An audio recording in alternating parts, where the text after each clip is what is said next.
Welcome to The In Project. I'm your host, Emily Bevan. Today we are talking with Alli Goldstein. She is the founder and president of Cinch PR, a San Francisco-based strategic communications agency that works with emerging and established brands in the travel and hospitality, food and beverage, and consumer lifestyle spaces. Let's get started. Hi, Alli. How are you? Hi, Emily. So good to see you. Thanks so much for coming onto the show. We have so much to talk about. We're just going to dive right into it. And one of the things I wanted to ask you, your group is essentially composed of expert storytellers. So tell everyone that's watching and listening today, what makes a really good, compelling story? Oh gosh, a story. I mean, we all love a good story, right? Yeah. But it is interesting. I think, when people think about PR, they think, oh gosh, what they do is so easy. It's just easy to tell a story. But there's actually, right. I mean, firsthand, there is so much that goes into a rich, interesting, newsworthy story that leaves you wanting more. Mm-hmm. And it has a few, I guess there's many ingredients. So one is for us, we need compelling statistics and figures. Okay. So, what are those differentiating facts about a brand or a person or whoever it is that, we're trying to promote? And then who's the best person to tell that story? So while we craft the story behind the scenes, we then will identify an expert within the clients that we work with to actually tell the story. That's a really good point, because people may not be able to present it in the right way, or they may not have the credibility or the cachet that maybe someone else in the organization might have. That's right.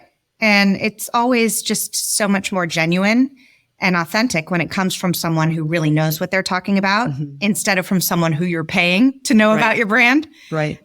So we at Cinch, we really spend a lot of time working with different spokespeople at our various clients to make sure that they feel really comfortable sharing the brand story in a meaningful way. And then, of course, there's a huge dose of creativity that goes on behind the scenes. So we tend to work with more tangible brands, B2C brands, that many of whom have been in the marketplace for quite some time, and they don't often have news to share. Mm-hmm. So we need to create the news, mm-hmm. and really identify, what's newsworthy right now. What are people talking about? What are they interested in? We do a lot of newsjacking, meaning that what's that? Oh yeah. It's newsjacking. Newsjacking. There's people in this office who are just brilliant at it. They could almost do it full time. And essentially what it means is they're constantly on social media. They're reading different news outlets. They're listening to different podcasts, different experts, and they're identifying what people are interested in right now at this current moment. Okay. And then how do our clients fit into that story? Can you give me a recent example of that? Oh gosh. I mean, I'll give you sort of a lighthearted one, which is... Yeah, give me a lighthearted one. Yeah, I mean, it's cold brew season. So it's cold brew season. Okay. It's cold brew season. So all you hear about is cold brew and how to brew cold brew at home, how to store cold brew. What are the best milks for it? Does oat milk go best with cold brew? I'm actually really interested. I'm actually very, yeah. This is interesting to me. When you said the milk, I was like, I wonder what milk does go best with cold. Oh, I mean, I'm definitely biased towards oat, but same. It goes the best with cold brew, without a doubt. Okay. Yeah.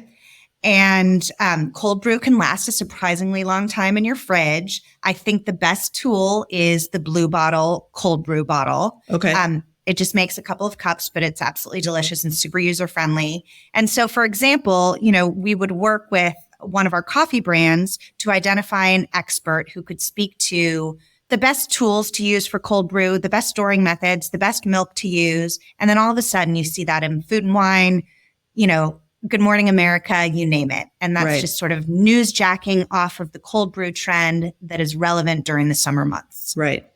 But that you have to be just so when I was in PR and marketing, and kind of when I was in college, the term like citizen journalism, started to come about. That was when I don't know, it was like 2004. That was back when everybody had those little like recorders. So you could go out and what were those called? Do you remember those? Like the MP3? No, it was like a moment in time. There were like these little video. I mean, they were just like little video cameras. I mean, this was pre-iPhone. Those were no, not flip. They weren't flip. They were. That's what I wanted to say. It was like, it was one word. Yeah, I wanted to say that too. But that was like the rise and like how things were changing and how they have evolved. And I've been out of the industry now for 7 years. And like, I can't even imagine the changes that have happened over that time and like the speed in which you have to respond. And like, certainly, I was there around Twitter and Facebook and all of that, but like, how has social media and also like just the advent of influencers? When I was working in the industry, it was mommy bloggers. That was like the big damn deal. Is like, if you could land a mommy blogger, wow, good for you. But now with social media, and then I guess my follow-up question is, are your brands working with influencers? Like how do you tell me your thoughts on that? Yeah. So answer to your second question is yes, all of our brands are working with influencers. And you have to have an influencer strategy now, is what you're saying. You will For benefit. most brands. For most brands, they will benefit from a thoughtfully curated influencer program that is in conjunction with a traditional earned media program. Okay. So it's obviously most successful if they work in tandem towards the same common goal, which is growing a business, right? Now, the influencers that we work with run the gambit because it depends on what the brand is and who their target audience is, right? So some of let's say we have a luxury wine brand and their audience skews a little bit older. Even like the aging baby boomer is a core market for them. They're not necessarily on Instagram on a regular basis. They're not really following Twitter. They're not on TikTok. Blogs. They're not on TikTok. Yeah. So an influencer program for them might be working with Facebook a little bit more, right? Yeah. Because Facebook is skewing older now. It is skewing older, much older. Yeah, that's really kind of the boomer distribution channel. If you want to do some outreach via Facebook, it's really for that audience. And then, influencers have become much more expensive now. So, whereas back in the day, we could maybe trade one hotel night at like a glorious, luxurious hotel for exposure and content creation, from an influencer. Now it's much more of a pay to play. There's dollars. Yeah. And then those dollars depend on obviously the following of that influencer. So the micro influencers are less expensive and the macro are more. And many times we actually work with their agents because many of these influencers have agents now. So we have to work with them to negotiate their contracts and fees. Mm-hmm. So it's a different arena, but I do see the ROI and our clients do as well. If it's done strategically, it can help grow a brand without a doubt. Yeah. But there's also a lot of garbage out there. So you need to be really careful about vetting influencer requests. I can imagine. Yeah. It's similar to spokes. When I worked, we would have like, let's say, Olympic athletes, and they would essentially become, very involved in the brand and extensions of the brand. But it's just kind of changed and morphed into kind of the common person. Everyone has access. Everyone could become an influencer if they wanted to, if they really tried. So talk to me a little bit about how COVID, it feels so weird that it does feel like this thing in the rear view mirror now, right? Like we're definitely over. I still see people wearing masks and like, that's great. That's your choice. Wear a mask if you want to. I went to the doctor recently and no one was wearing masks at the doctor's office. So that was kind of like, oh, wow, it feels like we're done. But I know that for, the hospitality industry and food and beverage, COVID just decimated a lot of businesses. how did you guys survive COVID, and how did you consult your clients, during that time? And what are kind of your main lessons from that experience? Oh, that's a great question. And I know nobody wants to think about that. I know. Cause but you know what? PTSD for sure. PTSD, but like my kids who are like 5 and 7, they're going to be writing book reports probably about COVID. I mean, it will without be, a doubt. Like this will be a huge, huge moment in time that people will be talking about, for a generation or two. It's funny because with Cinch, I think of its lifetime, even though we've been in business for 17 years, I think of PC pre-COVID. I think of DC. DC is deep COVID. Oh, that's when we were in the... Those were some dark times. Yeah. Those were some dark times. What month was DC? In the beginning? The beginning was scary. Everyone was on ventilators. I know people that died. That was deep COVID, right? Deep COVID. That was when, this was actually a terrible coincidence, but we had moved into a brand new office space in downtown San Francisco. It's gorgeous. Thank you. And completely renovated it. It was sort of like, here we are. Gorgeous space, outdoor terrace. And we move in, and 3 weeks later, it's shut down. The whole city, the whole world. Yeah. And we weren't in our office for another year after that. It just sat empty with all of our brand new furniture and equipment and you name it. But we're back, which is great. And it feels great. So now we're PC post-COVID. Post-COVID. So that feels good. Okay. Yeah. Okay. There's PC pre-COVID and PC post. We're in the better PC. Got it. Yeah. Glad we're on the better But anyways, PC. I mean, lessons learned. I think like one of the biggest takeaways for me as an agency owner during COVID and servicing clients and managing a team is that none of us knew what we were doing. So even very seasoned executives were flying by the seat of their pants. And there was actually something slightly comforting about that because we were all in the same boat. Right. It really leveled the playing field. Yeah. Because we just had to roll up our sleeves, listen to one another about what we needed in order to kind of get to that next step, in order to keep the doors open for some businesses, in order to make cuts for other businesses, or just, continue to thrive for certain businesses. And those are the ones who had like a very strong online presence already. And we just really collaborated and listened to one another in a way that I think isn't always the case in a post-COVID world.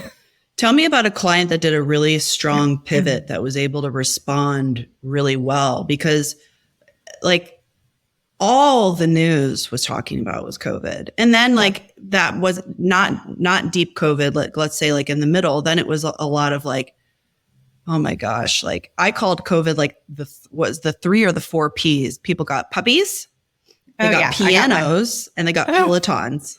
Right. So true. Then it turned into this like, make your own sanitizer with lavender and alcohol and like do your own this. And everyone was like, sewing and like doing all this crazy like Little House on the Prairie stuff. And brands were, able to kind of pivot. So give me a good client pivot if you remember one. I mean, okay, one client who just thrived during COVID was, we represent a lot of brands in the hospitality industry, right. Hotels and resorts. And so we represent an outdoor hospitality brand called AutoCamp. Yeah. And they have an incredible business model. They basically outfit Airstream trailers and completely renovate them to be like 4-star hotel rooms. And then they put these trailers in incredible locations near national parks. So our most recent one we just opened was in Zion. We've got one in Catskills. There's one in Yosemite. And there's one on the Russian River. Russian River. Yeah. That's right. Yeah. So very special brand. But what was nice is it's a very COVID-friendly experience. Yeah. Because you are not in a large resort or hotel. You are outside in nature, but you have your own private Airstream or tent to stay in.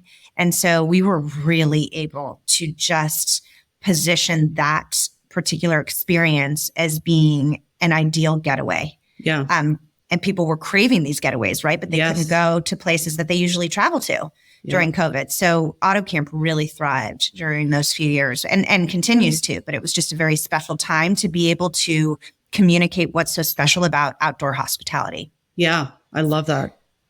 Another brand that did quite well, Blue Bottle Coffee, this wonderful Bay Area based coffee brand, but now it's global, cafes everywhere, all over the nation, plus China and you name it. We've done quite a bit of growth with that. Where are they most successful? I'm obviously familiar with Blue Bottle and their story. Yeah. It's incredible. I'm just curious, where are they most successful outside of the US?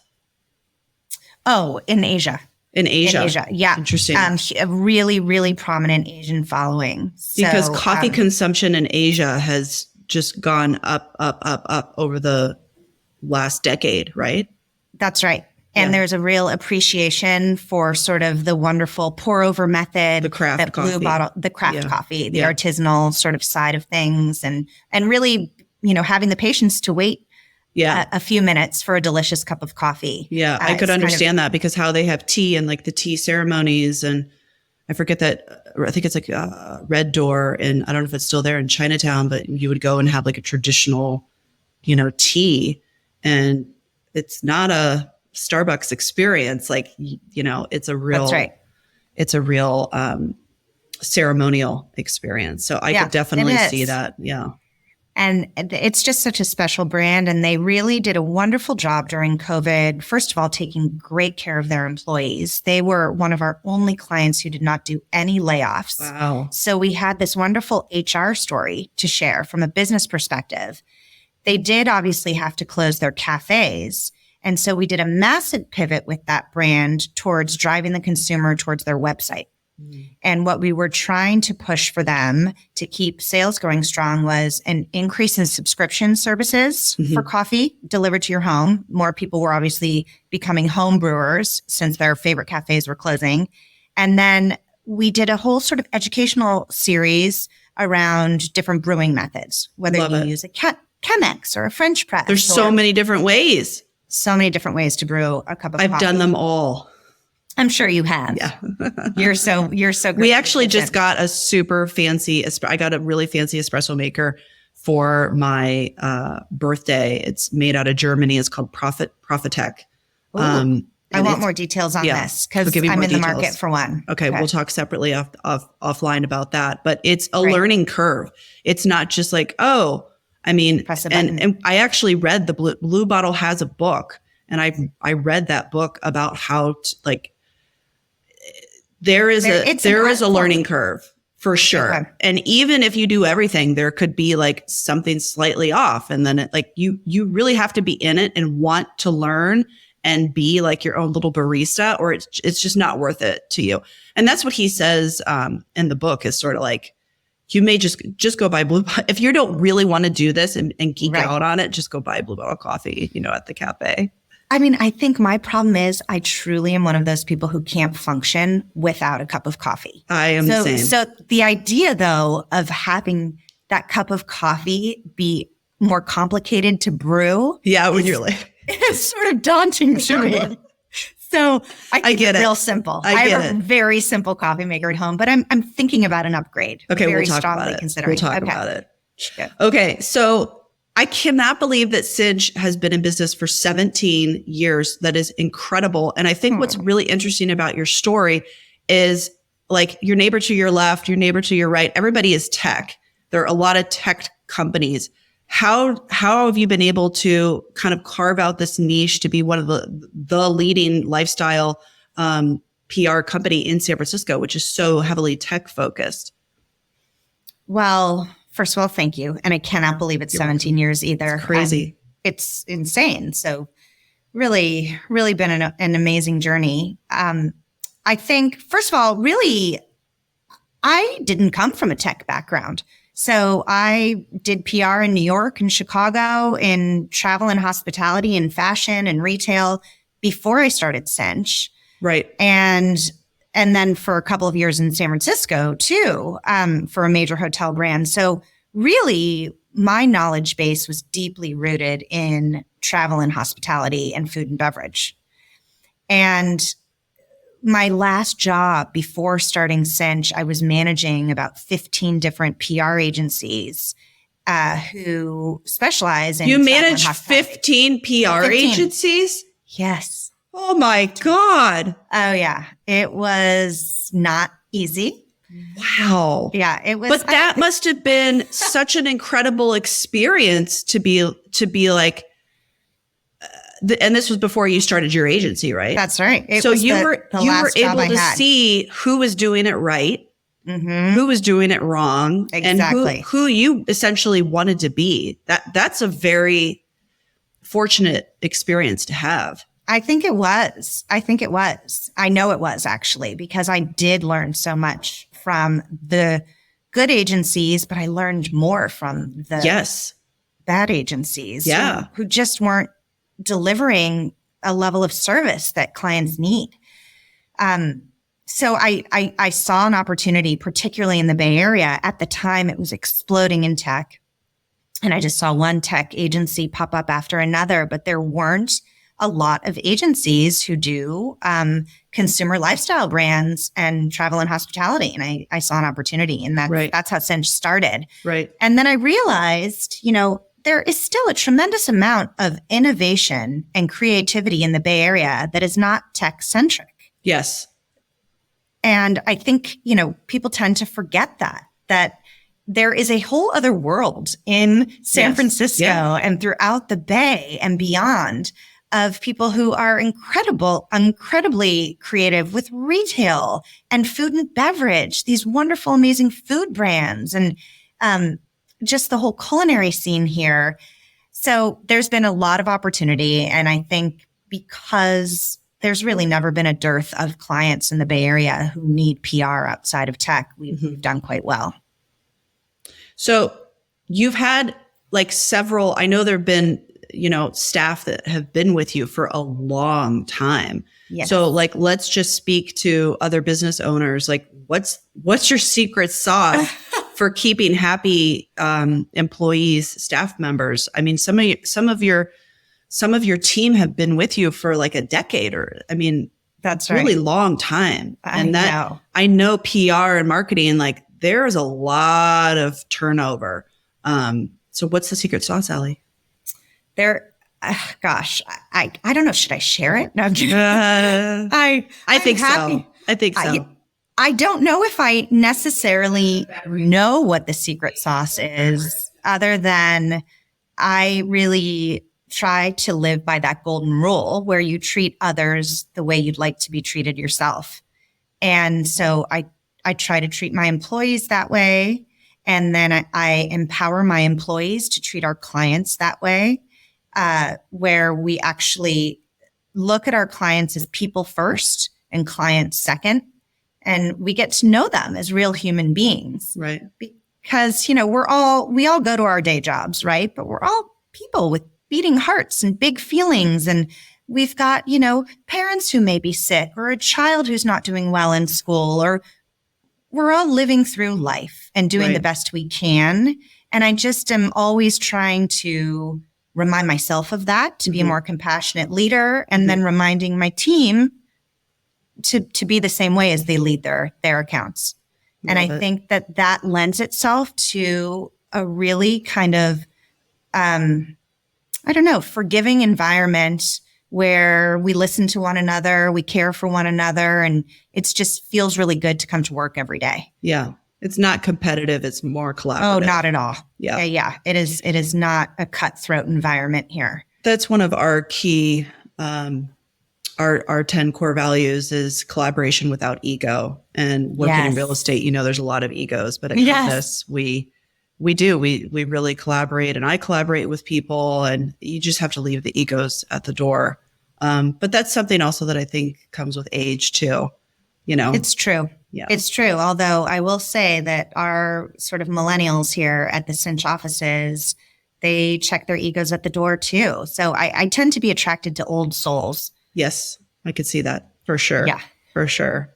So everyone is talking about AI right now, for better or for worse. Yeah. How is AI impacting your clients? How is it impacting you? tell me all the things I need to know about AI. Yeah, I think AI is definitely on the scene, and it came out of nowhere. And even though there's been sort of AI tools in the background for years, I feel like people are just finally talking about them and starting to use them. Yeah, ChatGPT. I mean, things have been in the works for a while.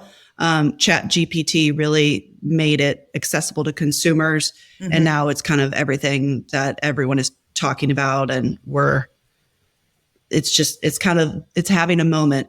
Yeah, it is. And I think it's here to stay and hopefully for the better. I would say the way we look at it from a PR standpoint at Cinch is that it's a really nice thought starter. So if you're we do a lot of writing in communications. And so if we're writing a pitch to the media or we're writing a press release or we're drafting a bio, if we need just sort of a few kind of creative thoughts or even stats and figures, we find that AI tools can be very helpful for that. In terms of completely writing something from beginning to end that we would use for public consumption or for our clients, that's never going to happen on our end. Right. We find everything that's AI generated always needs a lot of massaging, a lot of editing, and oftentimes correcting. Yeah. I have found that too. We've been playing with it for listing descriptions, just like you said, sometimes just to kind of just jumpstart. We all kind of get into our own writing styles and our writing habits. So just to kind of shake things up a little bit, I found it's really helpful. But I asked it to summarize a particular neighborhood in Sonoma recently, and it just flat out got the information wrong and said some historical figure had lived there that had it. And I called it out. I was like, I'm calling you out, ChatGPT. And they just responded like, yeah, we don't know everything. We're not fully accurate, et cetera, et cetera.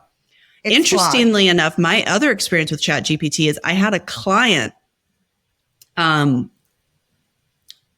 of vet my advice. They were looking at a property in north of Lake, right at the edge, right, not over Lake Street, but right on the edge. You know where that is in San Francisco. And they were trying to guess what the property would go for. And I, had set a certain number. And so they ChatGPT'd me. And thankfully I was basically right. But there's a lot of things like even Zillow and ChatGPT, they don't understand the nuance. Like when you look at Inner Richmond as a whole, but they don't understand the nuance of that north. They're aggregating. They're aggregating historical numbers. But you have to have that human component, be able to tell you like, well, this is super special because why? And this is going to command a higher price point because of X. And there are just certain nuances that I don't think AI is ever going to be able to really capture that human component of desirability. That's right. How has it affected some of your clients? Are they asking you about it? I would say we are in the initial stages of toe dipping.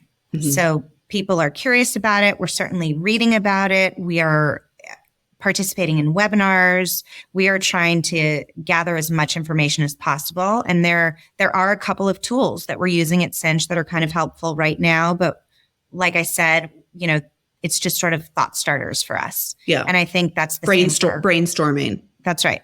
And our clients are kind of in the same boat. Got it. What are some of the trends that you're kind of seeing right now in food and beverage? And like, where should people be traveling right now? Because everyone is traveling. My husband has been to New York a couple times already this year, traveling all around. I mean, we went to Asheville, North Carolina for a wedding recently. The airports were packed. Like people are going places. Like, tell me, I guess first I want to know, like, where should we be traveling to like this summer? And then let's talk about food and beverage trends as well. Oh, sure. So I would say for travel, I'm hearing obviously a tremendous amount of Europe this summer. Okay. People who maybe just did not feel safe enough traveling to Europe over the last couple of years are now checking it off their bucket list. I think Europe's going to be insanely busy this summer. But it sounds like the hot spots are Greece, a lot of island hopping in Greece. Okay. I'm hearing a lot of Ibiza, I guess. Ibiza? Yes. And, there's always, I've got some folks, St. Bart's travel, which I'm sure is always a good time. So yeah, those are a few of the spots. I'm hearing Ibiza quite a bit for 50th birthdays. Okay. Which is kind of interesting. I think Okay. just people wanting to really just have a fantastic time and do it up, just dance and be in the sun and enjoy island life. Those are some popular things. So I have a friend that is doing a couple years in London. Her husband got stationed there, for lack of a better word, a place there. And yes, that's another hot spot right now. Big London, time. really? Oh, a lot of London this summer. Yes. Okay. So I was thinking about going in the fall and I looked at flights. It is cheaper to go to London than it was to fly to Asheville, North Carolina. Oh, it's crazy. I know. It was $1,000 per person to fly to Asheville. That's insane. And it was like $600 to fly to London. I have noticed, though, that domestic plane tickets are going down now. Okay. The price, yeah. And it's obviously tied to fuel in a major way. But yeah. Are people going to how is Hawaii? Because Hawaii was kind of a safe spot for a lot of people during the pandemic. They didn't want to leave the country, but they still wanted the island. Do you think that Hawaii tourism is going to decline a little bit just because now the rest of the world is kind of opened up? I think Hawaii has actually been somewhere that has done quite well over the last few years, regardless of the pandemic. So I think it consistently will continue to do better and better. There is a new luxury property that Rosewood's opening on Kona. That's been under development for over a decade at least. That's supposed to be phenomenal. So was Nicole Hollis involved? That's right. In that? Yeah. Yeah. She's the designer for that. Yep, yeah. Exactly. I saw some of the photos that she posted and it looks beautiful. Stunning. Yeah. Yep. So yeah, Hawaii continues to thrive without a doubt. And it's just, Hawaii's so popular because it's a great multi-generational spot. Mm-hmm. So we'll often, when we have clients in Hawaii, we will use that story angle quite a bit. It's such a great place for like your 80-year-old grandparent plus the 2-year-old toddler, and then anywhere in between. There's something for everyone. Right. Okay. Food and beverage trends. God, I mean, I knew you were going to ask me this. What are people eating? What are people eating? What's going on in San Francisco? Like I just saw, we didn't get any James Beard awards. And there's been some backlash around that. Yeah. Single thread up here, I have not been to yet, but people say it's fantastic and the media seems to love it. Like how is hospitality locally in San Francisco, and kind of what are you it's seeing? Coming back. It's coming back. I would say that fine dining is still very tricky. Yeah, that's what I was going to say. Like Suvla seems to just be like thriving. Right. I think they're even on an airplane. One of the airlines right now is offering their food. It seems like that little bit higher end fast casual is really thriving. It is. It's like people still want fresh. Mm-hmm. They still want to see their food made in front of them, but they don't necessarily want to sit down for over an hour to eat it. Mm-hmm. So they often want to take it to go, or they want to sit down quickly and have a quick meal. Mm-hmm. So we're finding that people are wanting faster meals. We're finding that Asian food is extraordinarily popular right now. Dumplings. I feel like it's like dumplings and Detroit style pizza.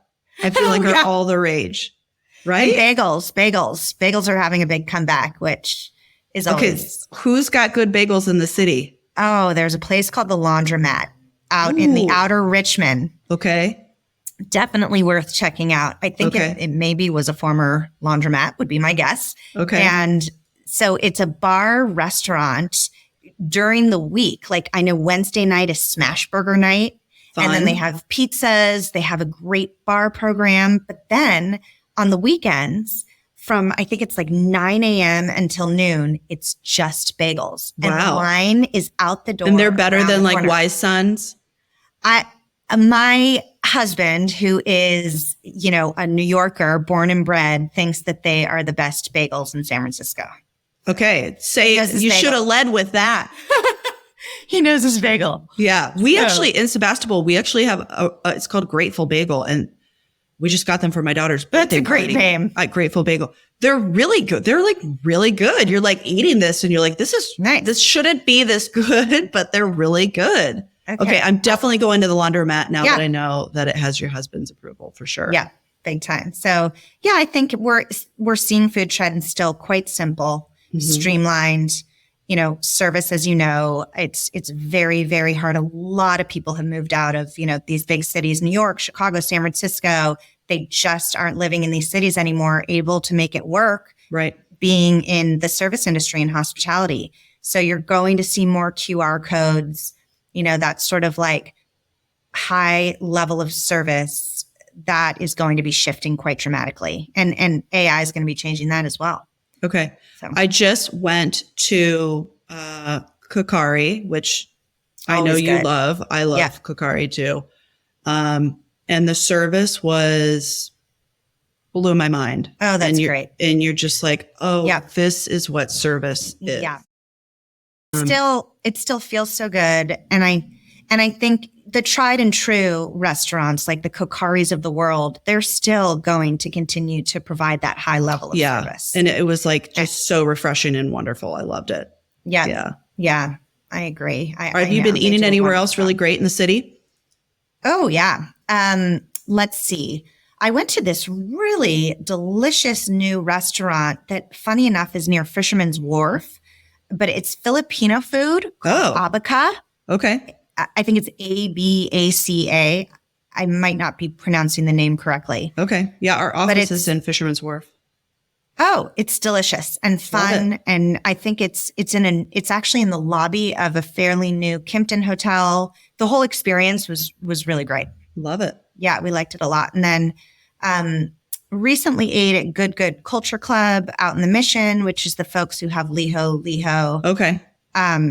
And that's also pretty special. Different service experience for sure, but very creative food and drink. Okay. Yeah. What are some other trends that are you like? What are we going to be seeing and reading about like this summer? What things have you secured for your clients that are going to be like dropping like midsummer? Oh gosh, that's such a tough question. I'm not sure. I mean, we're really so into coffee and tea right now in the Cinch world. So it's like coffee, tea, chocolate. Kind of all the tried and true. You have Honey Mamas as a client, right? We've worked with Honey Mamas for a few years. Great chocolate company. Yeah, an amazing chocolate. So they will be dropping a lot of new flavors. Okay. So I think expect unexpected flavor combinations. Okay.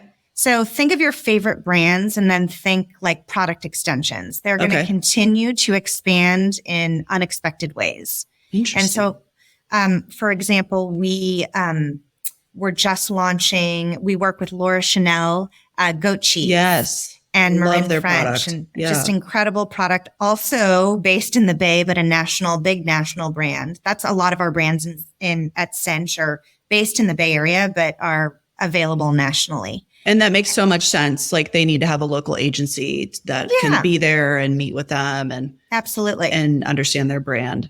But that we're one of their new, instead of sort of launching different types of cheeses, we're doing different flavor combinations for them. And one is mango habanero. Oh my God, that sounds so good. It is flying off the shelves. Wow. So there's goat cheese is such a blank slate. You could add, that would be so much fun because you could do so many different things. You can, and they do. So check it out. Laura Chanel. Awesome. So many wonderful cheeses.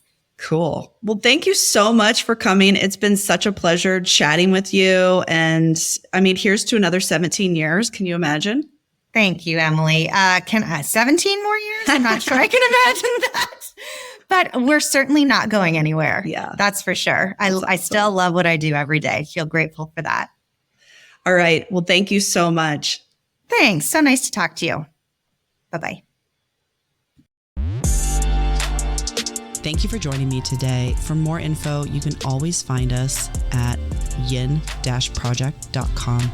Make it a great day.